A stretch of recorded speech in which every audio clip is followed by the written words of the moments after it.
Hi,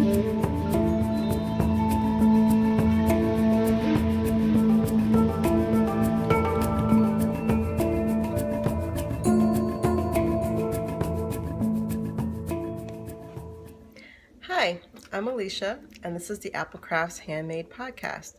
This is episode 7, and today is November 5th of 2018. You can find me on social media on Instagram as APLCrafts Handmade, and you can find me on Facebook and Twitter as APLCrafts, and you can find me on Ravelry as ChrisPaul97, and you can find all that down there in the description. This is a podcast about knitting and crochet, and yeah, so it's definitely fall here in Middle Tennessee. I opened up the episode with some scenery from my backyard and a magnolia tree, and yeah, the leaves are pretty much done changing. Not that we get a whole lot of changing going on here in Tennessee. It's kind of goes from green to yellow to brown. You don't really get the rich gold tones and the reds, except for that one red tree. And I think that one might be a Japanese maple, but I haven't gone that close up to it yet to see if that's what it is. And it's been nice because we usually don't get a fall here in Middle Tennessee. I've been here almost 14 years, and fall and spring tend to be like 2 weeks long.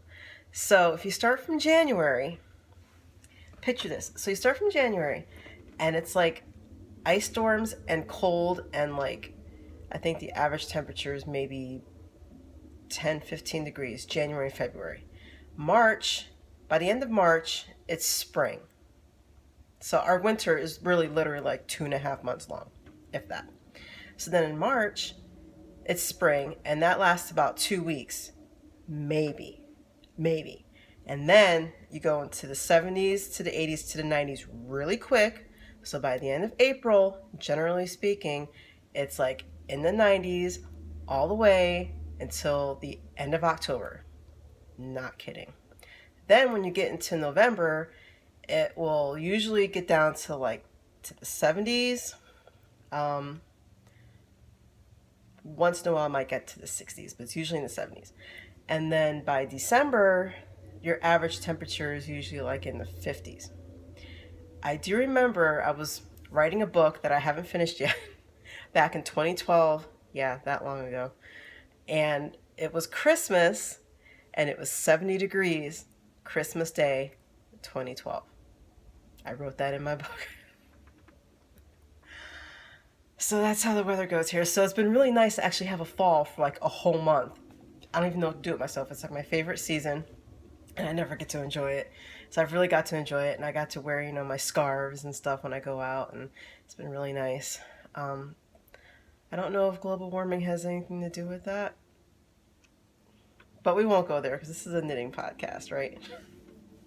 So what do I have for you guys today? I have my notes over here because I think the last couple times I haven't really written any decent notes. So today's agenda is finished objects, works in progress, and some acquisitions. And if you saw my last episode, I was talking about some knitting surgery on my cowl shell, and it's done. I say it would be done in my last vlog. I wrote that it was going to be done this week, and it is. So I was going to wear it, and then I decided I've got a ladybug over here on the window. It's distracting me. I was going to wear this, and then I was like, well, I wore it in episode 5. I don't know if I'm going to wear it now. But it's done. And the yarn is in Knit Picks Hawthorne. Bottom is, I probably have this backwards. The bottom is Hawthorne Tonal Paint in Rockaway. So it's like a darker purple with a little bit of gray going on. And then I have it transitioning to Eugene, which is a lighter purple going on there. And you can definitely see, okay, I don't know if I can hold this up right. This line right in here, that's where I picked up the stitches when I ripped back. And I don't think the line is there from me ripping back. I think the line is just there because the transition that I had from the yarn is now different. So I think that's what happened there. But when I wore it, it wasn't really all that noticeable on me. Oh, and I think in the, I don't know if it was in the vlog or in episode 6, I talked about the yarn that I ripped back, knitting back in here. It was all crinkly and stuff, and I don't think it really showed up on the video. But it did block out for the most part. So I gave it a really long soak. I think I soaked it for a half an hour. Usually when I wet block my wool, I don't really have it sitting in water for more than like 10 minutes. So I had this sitting for a half hour, 40 minutes, something like that, just to make sure that, because it's super washed. So I really wanted to make sure it got saturated so it'll kind of bloom a little bit and get all that crinkle out, which it did. So I'm excited. Got my shirt back because this is a really great pattern. The pattern is called Cowl Shell by Myrna Batten. Yes, Myrna Batten. You can find her on Ravelry, and I will link that down below. And, oh, what else? The Summer Sprigs lace scarf. I know I showed that in the vlog 3. Wonder if I should start naming my vlogs. Do you think I should name my vlogs? Let me know down below. So, this was a free pattern on Ravelry. It's called Summer Sprigs Lace Scarf by Esther Chandler. And I used My Melody by Voltron and Moonlight Sonata. And it's a blue that gradiates into a darker blue. There you go. And actually, this bottom part here, right there in the center, I don't think it was actually supposed to be like that, but I didn't do the shell part correctly, and so I had to change my center. So that's where my 20-something years of crochet experience comes in, right? So I used an E hook, and I think the original was maybe a C hook. No, it was smaller than that. I don't know what she used, but it's something that I don't even have. But you know, you got to use the hook for the yarn. You don't go by whatever the pattern is. Unless you're going to use the same yarn that's in the pattern, obviously. And I rarely ever do that. So what I like about this yarn, there's things I love and hate about this yarn. So what I love about this yarn is that it's solid here, right? And then when it transitions, you know, you've got, oh my goodness, battery cut off. You know, in the last week, my battery is cut off so quickly, and I'm betting it's because it's one of those, it's an iPhone 6S or something like that. So it's like ancient, and they're probably, maybe there's some mechanism in there that cuts the battery short so that you have to go and get another phone. Not playing that game. Actually, no, I guess I am playing that game because I did get a phone. It's not an iPhone, though. It was off the Kickstarter. And I have a SIM card, so now I just have to sync everything, and then I'm good to go, and then I can video on that. We'll see. So where was I? Oh, God. Okay, so I was on the Summer Sprigs scarf. Oh, yeah, and I was talking about what I liked about the yarn. And the way it, what's the word? Gradiated? That's not right. Gradual color changes. So I like that. And I don't know if you can see. Yeah, you can kind of see there's like the first color change is 2 blue and then a dark blue, and then you get down here and it's like, no, down here, and then it's like 1 blue, 1 light blue, and 2 dark blues, and then it goes into here, and it's all the darker blue, and then down here, it's like 2 light blues and a black, and then I finished it off. So I love that. What I don't like about the yarn is that as it's doing those color changes, it's knotted. So you have these little tiny knots throughout the project, and you can't see them as you're working them in, but they're there. And so I have to constantly worry in the back of my head the structural integrity of the scarf. But in hindsight, how else are you gonna make the gradual color changes? I don't know. The other thing that I didn't really care about with this is that it's splitty. So because you've got, you know, the 3 strands of yarn, it's constantly, for me anyway, it's constantly going through with the hook. So I have to keep ripping back and ripping back and ripping back. But otherwise, it's really super pretty. So, yeah, I'll put it on. I'm wearing a hat because if you saw my last vlog, I got that Don King hair going on. It's a pain to deal with my hair, so usually I just have a hat on. I don't know if you can see it. Let me stand up a little bit. So that's what it looks like if you wear it like that. Otherwise, you can, like, you know, wear a scarf, a dress, and then wear it the other way like a shawl. Oh, okay. I think I mentioned I did that on an E-hook. If I didn't, I did it on a 3-hook, 3.5 millimeter. And I actually modified this a little bit because the original pattern was using such a small hook and lace yarn, and I'm using thicker yarn and a bigger hook. It calls for like 300 something stitches to chain up, and I did that, and it was like way big. I was like, oh, okay, that's not gonna work. So I had to read through the pattern and make sure that I could actually cut it back and that it would still work out, and it did.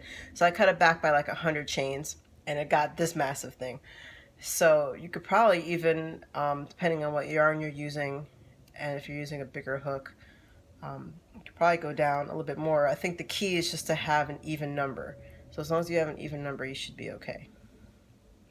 You may have to take, how can I explain this? Okay, so you're picking up on the edge, right? So when you're working your first row, you know, you've got your pattern starts, and then sometimes, depending on how the pattern goes, you're not gonna be able to work the last couple chains because you might have like had a couple too many chains, and so you just work the rest of the pattern, and you have like the bottom of your foundation chain just hanging there.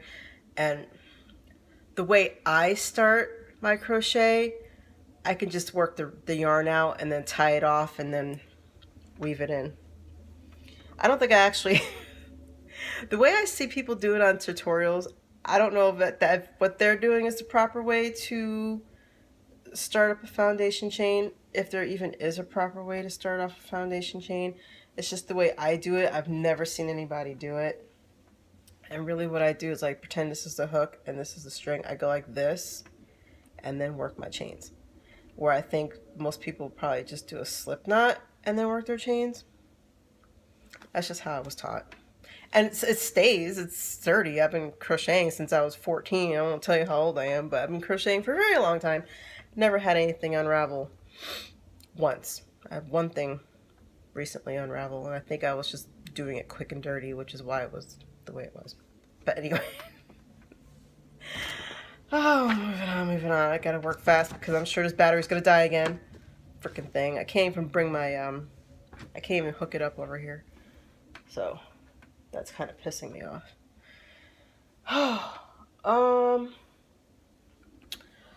Okay, yeah, so I had some scraps and I was getting ready to make a Linus shawl. It's just an asymmetrical shawl. It's a free pattern on Ravelry, and I don't know who wrote it, but I'll link it down on the bottom. So as I was getting ready to cast on this scarf, a Historian Knits podcaster, oh my god, why can't I think of her name? I feel really bad because I've watched like every single episode and I'm having a brain fart right now, and I apologize. Anyway, she's running a cowl and it's over December 1st, and it's a pop culture cowl, knit along, and so anything that has to do with anything popular, so it could be media, books, I guess books is media, art, blah blah blah blah, as long as there's some kind of relation to pop culture, and you can make whatever you want. So I was like, well, I've got this Dream in Color yarn and I've got all these scraps, and this pink is called Juliet's Blush. I'm assuming it's a Shakespeare reference. It's Dream in Color Jilly Base, which is 100% superwash merino. So I was like, hey, can I use that? And she's like, yeah. So I entered it into their cowl. So if you have anything that you're working on, she does take whips. As long as it's less than 50%, you can enter your whips in. Take part and watch the podcast because it's a good podcast. And she kind of makes me homesick because she's out in Colorado, and I used to live in Colorado for like a minute, and it was the best thing ever. I had Pikes Peak right outside of my my patio, and I got to look at that and eat my bowl of cereal every morning, and it was so great. Out in Colorado Springs. She's not in Colorado Springs. That's where I lived, in Colorado Springs. Anyway, scarf. So what I just did, the Linus scarf just starts here, and you know, you work your way through, and then it tapers off. Well, it doesn't really taper. I mean, really that's the last row right here. But because it's asymmetrical, it just looks like it tapers, right? And this darker color is November Muse Dream in Color Jilly Base. It's all single ply merino. And I just kind of transition the stripes. And what else I want to say about that? I really love this yarn. It pills a lot. I think that's just the nature of single ply merino. From my experience, it pills. I don't think it's just Dream in Color itself.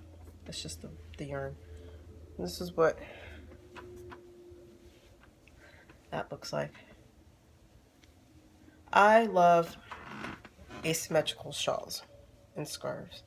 It's so hard. I think they're the best thing ever. And I don't remember what episode it was, but I actually used these two colors to make a Lisa Mutch pattern Vitus. I think it was the Vitus shawl. It has a lot of short rows in it. Yeah, same yarn. So, and I knitted this, I think on a US 5. Yeah. And I don't know what the different yarn, you know, I take a pattern and I just pick whatever yarn I want and just modify it from there. I don't think I've ever actually used a suggested yarn for a pattern. I just use whatever I've got and what I think is going to work, and then I just, you know, do a little bit of math from there. If it's something that's going to be like a sport weight and the original pattern's a fingering, then I will do a half-ass swatch. So what I just do is, like, you know, if it's going to be in stockinette or in garter or whatever, I do a little block. I don't cut it off or anything, and it just gives me a quick and dirty how many stitches per inch, so I can go, okay, how much am I going to have to modify this? Is this a pattern that I can modify? Is there a way I can cut this off if it's going to get too big and I don't have to use the whole pattern? Because that happens if you're going to use a bigger yarn or a thicker yarn. You need to be able to cut it off sooner, otherwise you're going to have like this massive blanket instead of, you know, a decent sized shawl. So that's the only thing you need to keep in mind. Okay, the other thing that I finished is the Delphinia. No, not the Delphinia. Oh my god. I'm working on the Delphinia. I'll talk about that later. This is the Assana wrap that I finished, and I mentioned that in my... I got a lot of ladybugs over here distracting me. In my last vlog, I talked about finishing the Assana wrap. And this is all on my hand-dyed yarn that I think I forgot to mention in the beginning of the episode. I'm also a yarn dyer. I gotta work on this introduction thing, man. I'm telling you. But anyway, so 2 different colors here because it's stripes. I've got For the Love of a Mermaid and Cotton Candy Kisses. And this is all untreated, 100% merino fingering. And then this blue color has a little bit of purple that you're not gonna be able to see. It's not gonna pick up on there. Lace portion, which is this the one that's really messed up? Yeah, the lace. I screwed up the lace on this part really bad. I'm still working on reading charts. So it was really helpful with this pattern. The Assana wrap by Ambah O'Brien. She's got written instructions and she has the charts. So if you're learning how to read charts, it's really good because then you can kind of refer back to it and go, okay, do I actually have this right? And then if you get a little too uncomfortable with the charts, or you know your brain's not there or whatever, do the written part. Works out. So there's the nice lace part. And then it tapers off at the end. And I lost that yarn chicken. I had to modify this scarf because I did not want to add any more of the purple stripe, purple pink stripe in here. So at the end, ooh, that's blown up. At the end, it was all Cotton Candy Kisses, which was, I don't know, 10 rows, and it was decreasing. And put this on so you can see this. I have to kind of stand up a little bit. So that's one way to wear it. And then there's like, you know, if you go on the Ravelry page, you'll see like several different ways to wear this wrap, which is nice. It gives you ideas. Super soft. Oh my goodness. I mean, I have used my new merino before, but not to this capacity. And it's like, I really love it. Like, I'm glad I chose this base to dye because it's like, it's wonderful. It doesn't really pill. It's super soft. It's not super wash. So if you're, you know, jumping on the non-super wash train, you know, I think that the new merino is really good. It's sustainable, museling free, all good stuff. Boom. Okay. Things I'm working on. Oh, I gotta reach. Sorry. Oh, I think I got a thing for Lisa Mutch patterns, which is, yeah, she's got some great stuff. So this is Zilver. It's a free pattern on Ravelry. And where's the right side? Okay, this is upside down, so just keep that in mind. Now, I can't leave a pattern alone, so I modified it, of course. Let me put it right side up. So I did this part correctly, the top part, and go all the way down here. And this is supposed to be 2 stripes, and I did 3.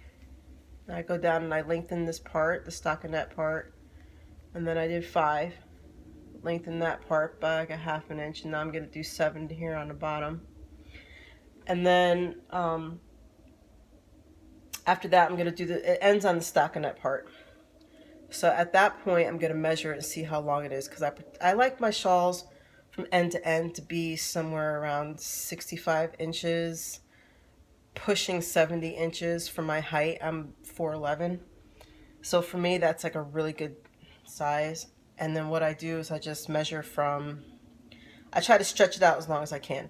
And so I measure it from one end to the center and then just double it, and that kind of gives me a rough idea as much as I can stretch it out on the needles. I might add a couple inches because when you block it, it's going to grow anyway.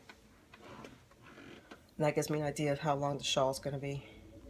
And this color is Knit Picks Brava Sport in the Hunter color. The lighting is all screwy now because I had to wait an hour for the freaking battery to charge. I can't wait to get my phone fixed or situated. Not fixed, it's new. Get it situated so I can use it. Oh, goodness. Anyway. And the, where's my notes? The original is in fingering weight on US 8s, and I'm using, this is a sport weight, and I'm using US 9s. So only slightly modified. I'm sure, I don't know how designers feel about having their patterns modified. I'm not trying to steal her pattern or anything. It's just, I get this idea in my head and I'd rather do it that way. And if it's easy to modify, then why not? I'm still giving you credit. Is that bad? I don't know. Okay. So, living in my new project bag that I will talk about in a minute is the Delphinia shawl by Ambah O'Brien. I didn't get very far yet. I don't know how I'm going to do this. Okay. I wanted to use some delicate colors because the shawl she's got on her Ravelry page is like really pretty, delicate, but I didn't have any of that in my stash, and I'm really trying to work from stash right now because I have a lot of shawl yarn.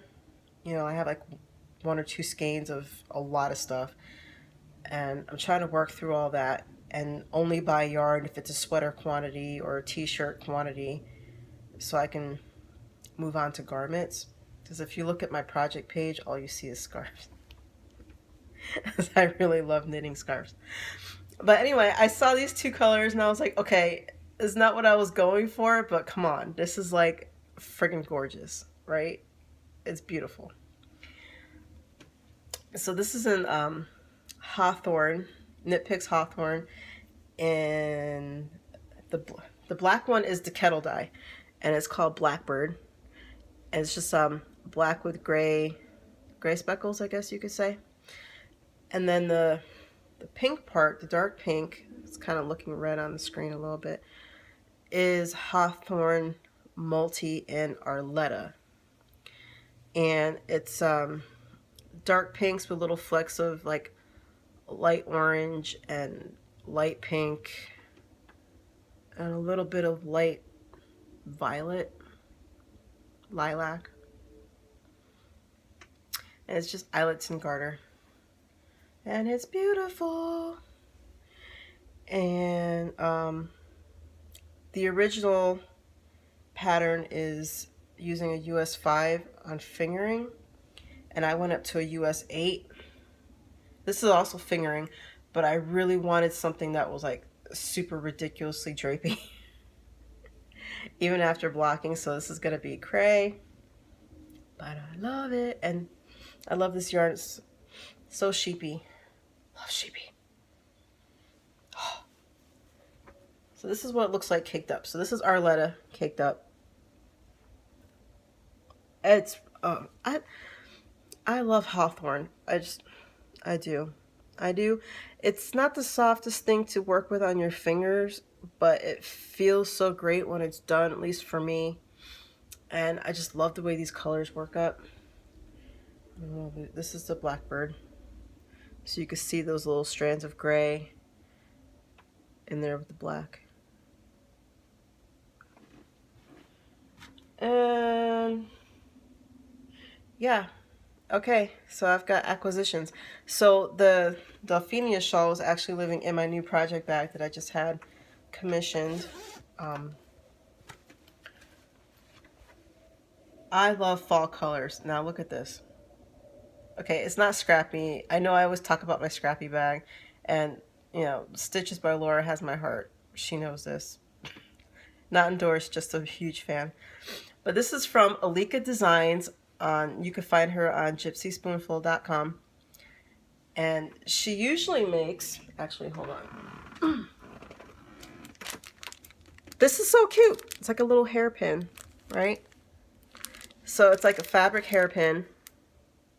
And she actually made it to go in my bag. How awesome is that?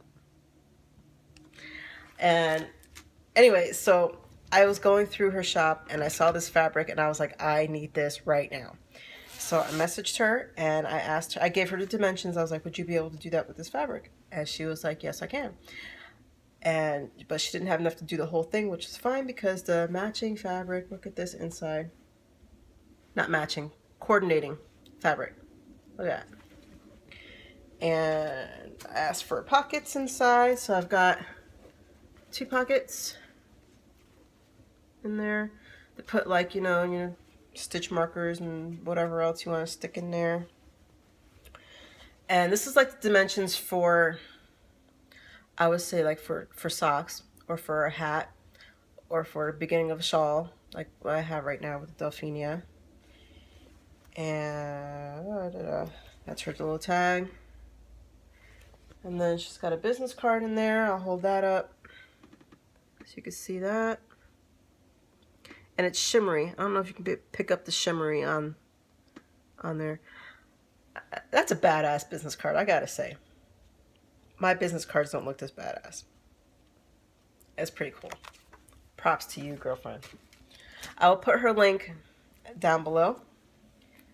Very well made. Very well made. Not that I know much about sewing, but to me it looks well made. For what it's worth. So I got that. And then this one didn't actually come in the mail recently, but I ordered another one. So there is, I did a search on Instagram not too long ago, a few months ago, just searching through yarn sale hashtag just to see, you know, what's out there. I can get a sweater quantity of something. And I come across this shop called the Golden Purls. Come on, look at that. Look at that. Oh my God. So I was like, okay, I have to go into the shop. So this is a one-of-kind color. Sorry. She only had, she had 2 at the time, so I bought both. And this is called Flirting is Part of My Heritage. So I'm guessing that's a Blanche reference, because it sounds like a Blanche reference. And it's 2-ply socks, superwash merino, 20% nylon. Goodness. There we go. And it's really rich fall colors. So you've got the gold and you've got some dark purples in there. And she was having another sale, so I went into her shop on Etsy to see if she had any more just in case. And she had this in a single ply. I was like, no, because I don't like to mix my yarn bases when I make things. But she ended up having, I was going to pick something else, and then as she was shipping out, she actually found another skein, so that's coming in later on today. So that will be enough to make a shirt. I'm excited. So I've been going on Ravelry trying to figure out what kind of shirt I want to make. So this is 463 yards. So I am excited. Can't wait. I think that's all I got for you today. Yep, that's all I got. So thank you for watching. And if you are a new viewer, thanks for stopping by. And if you're a returning viewer, thanks for stopping by. I appreciate every single view that comes my way. And if you want to see more episodes, please subscribe. Hit like if you want to like, but I won't ask you to please like. Well, I am asking you to like. It's not necessary because to me, you know, I use liking to save things for later to watch. So if you're like that, you know. But if you're not like that, hit like, hit subscribe. If you want to be notified, there's a little bell next to the subscribe button, and then you'll get an email whenever I upload a new video. And that's it. So I will see you later. Take care, guys. Bye.